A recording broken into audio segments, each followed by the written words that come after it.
briefing room. Today is Wednesday. Mic check, mic check.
Good afternoon, everybody. Good to see you all. President Trump is in charge, and America is back. This week further demonstrated that the Trump effect is real. Over the weekend, Americans celebrated the return of American-Israeli citizen Keith Siegel and 2 Israelis who were held captive by Hamas terrorists since October 7th, 2023. President Trump and his administration worked diligently to secure their release and are committed to freeing all remaining hostages. Yesterday, as you all know, President Trump held his first foreign meeting at the White House with Israeli Prime Minister Benjamin Netanyahu. And as the president said, the bonds of friendship and affection between the American and Israeli people have endured for generations and are absolutely unbreakable. The president is committed to eliminating Hamas and securing a lasting peace for the entire region. The historic proposal for the United States to take over Gaza, announced by President Trump last night, underscores this commitment. Insanity is doing the same thing over and over again and expecting different results. President Trump is an outside-of-the-box thinker and a visionary leader who solves problems that many others, especially in this city, claim are unsolvable. We've already seen the results from President Trump's bold peace-through-strength diplomacy on the world stage.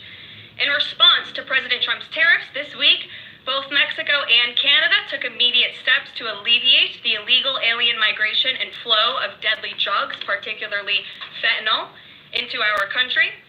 Mexico's President Claudia Sheinbaum agreed to permanently supply 10,000 Mexican soldiers on the U.S. border who will be specifically designated to stopping fentanyl and criminal aliens from pouring into our country.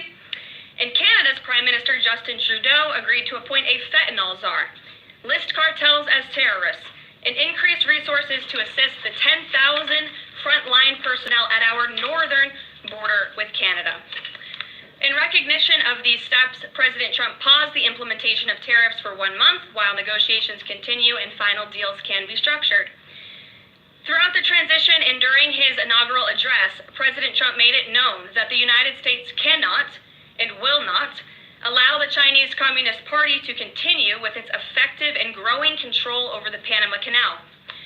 Following Secretary Rubio's successful first trip and visit there over the weekend, Panama's president said he will allow its participation in the Chinese Communist Party's, it will no longer allow the participation in the Belt and Road Initiative.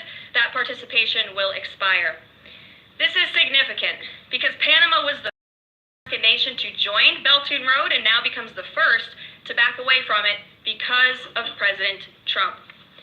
And to assist with the ongoing mass deportation effort, El Salvador's president has agreed to the most unprecedented migratory agreement anywhere in the world. Because President Trump is back in charge, El Salvador has offered for illegal aliens of any nationality facing deportation in the U.S. to be booked in his country's prison system. And finally, President Trump's envoy for special missions, Rick Grinnell, traveled to Venezuela and not only secured the release of 6 American hostages, but Venezuela also agreed to accept the return of illegal alien Sintayehu gang members. All of these incredible victories prove how well President Trump's peace through strength approach is working. And the days of weak American leadership are over. In another success story this week, efforts to seal the border, halt the invasion, and carry out the largest mass deportation campaign continue at lightning speed. Customs and Border Protection has approximately 79 miles of new border wall projects already underway in various stages of construction and planning.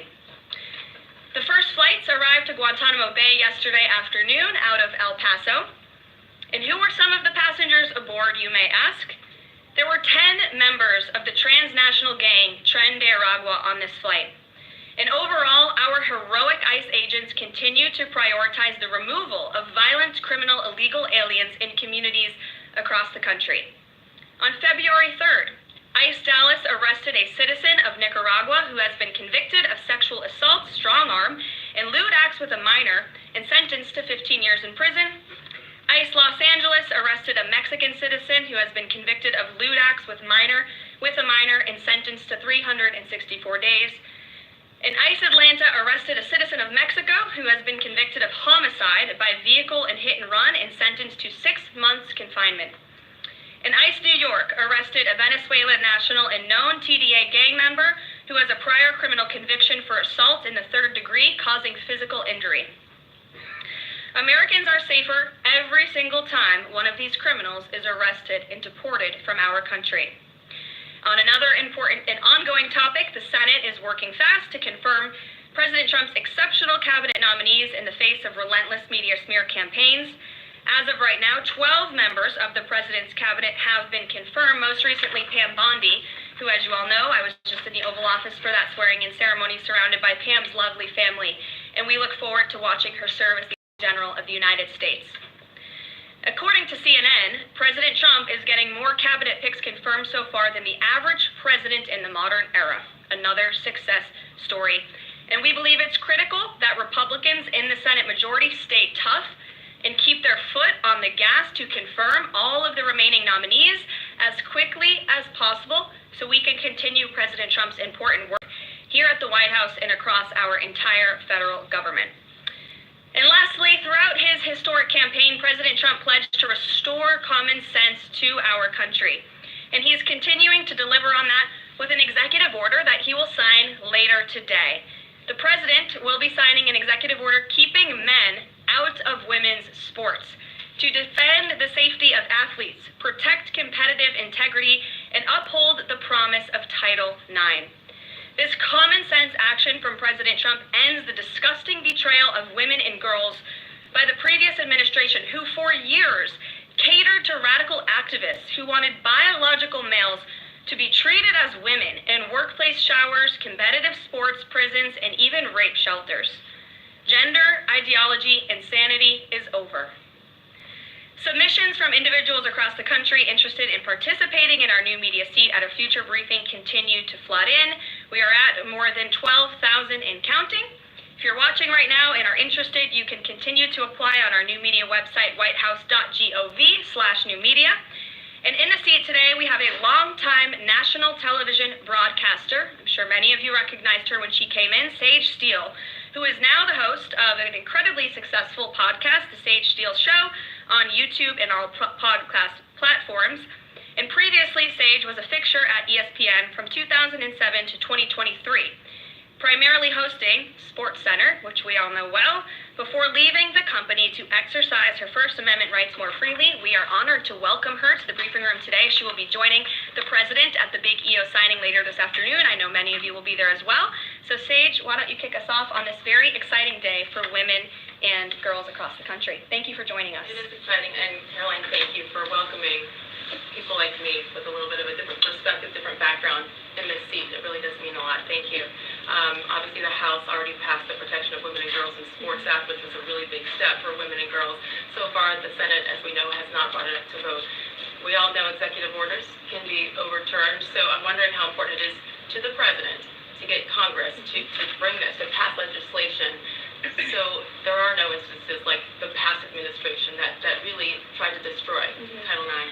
It's incredibly important that Congress immediately acts on this priority. I think the president is really setting the tone, making this a very immediate priority for this administration, just as he promised to do on the campaign trail. And I'd like to get into the executive order a little bit, because it is the news of the day here at the White House, and talk about what this executive action will actually do.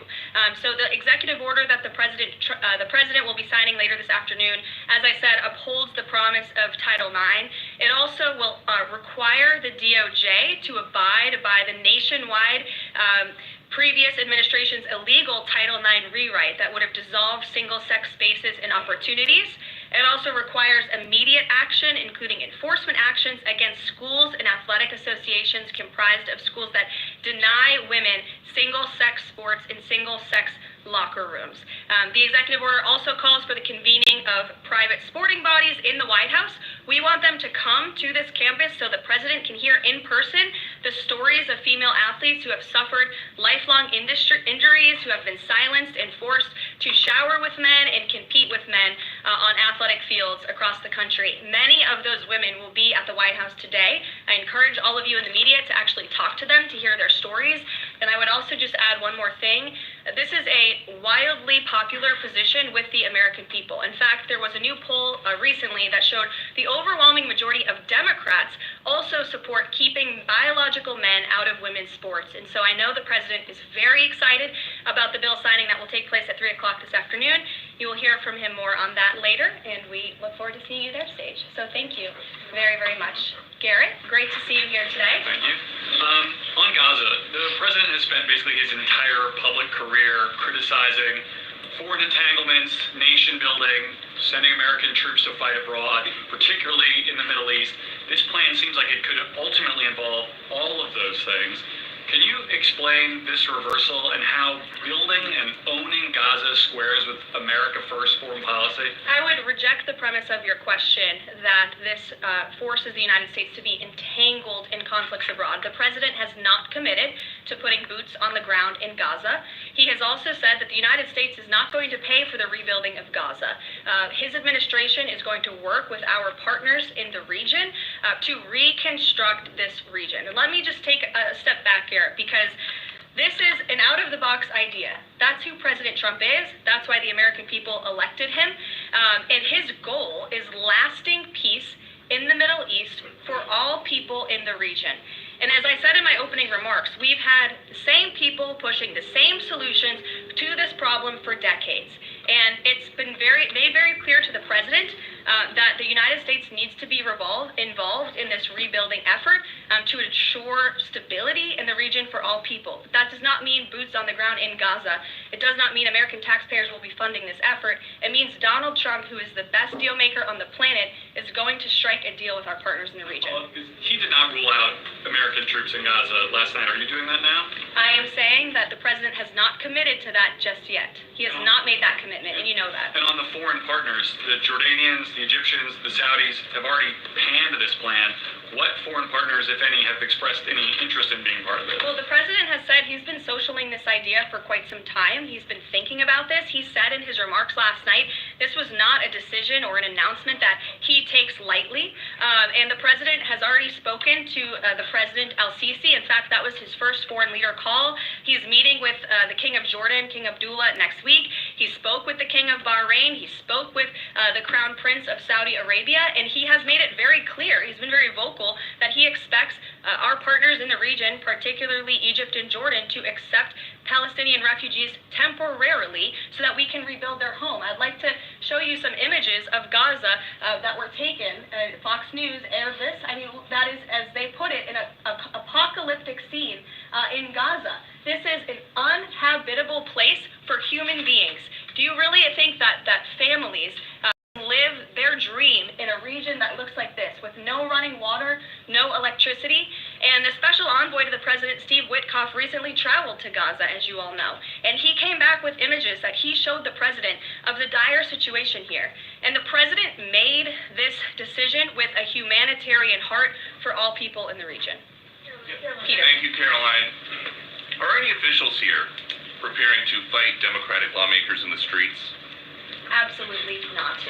So some of And these, thanks for the question. some elected Democrats are so steamed about DOJ. Congresswoman LaMonica McIver says we are at war. Ilhan Omar says we might actually see somebody get killed. And Chris Van Hollen says we have to fight this in the Congress. We have to fight this in the streets. So what now? And may I just point out, if you heard that type of violent